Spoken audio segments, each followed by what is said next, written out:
লড়াকু সৈনিক ছিলেন, যদি বলেন ঠিক না ঠিক? ওনার কথা শুনলেই জালেমেরা ভয় পেত, ওনার কথা শুনলেই বাতিলা থর থর করে কাঁপতো, ঠিক না ঠিক? সে আল্লামা সাঈদী রহমাতুল্লাহকে সহ্য তারা করতে পারে না, কিন্তু আমাদের অন্তর থেকে ভালোবাসাও কমাতে পারে। তাই ইঞ্জেকশনের সাথে বীজ দিয়ে শহীদ করে দিয়ে আল্লামা সাঈদী রহমাতুল্লাহকে শহীদ করবে কি হবে? আল্লাহর কাছে আল্লামা সাঈদীর দাম আছে, আমাদের কাছে দাম আছে। শহীদ করেছিল আল্লামা সাঈদী, যারা শহীদ হয়ে যারা মরে যায় না। তাই আল্লাহ পরের আয়াত হচ্ছে এটা, ওয়ালা তাকুলু লিমান ইউকতালু ফি সাবিলিল্লাহি আমওয়াত বাল আহইয়াউ ওয়ালাকিন লা তাশউরুন। তাই আমি লিখেছিলাম, আল্লামা সাঈদী তুমি মরনি, শহীদ হয়েছো তুমি এটাই জানি, ঠিক কি না?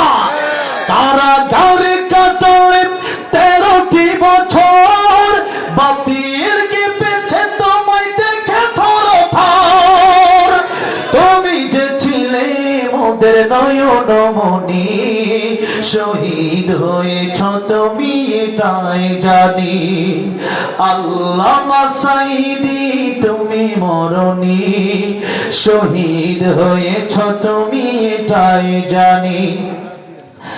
দেখা তো হবে না আর এই জীবনে, দেখা হবে জান্নাত ফুল বাগানে। এই আশা কবুল করো আল্লাহ তুমি, বলেন আল্লাহুম্মা আমিন।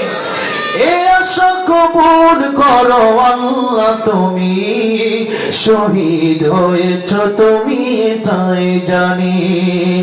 আল্লামা সাঈদী তুমি মরনি, শহীদ হয়েছ তুমি এটাই জানি। শহীদ হয়েছ তুমি এটাই জানি। আল্লামা সাঈদীর কবরগুলা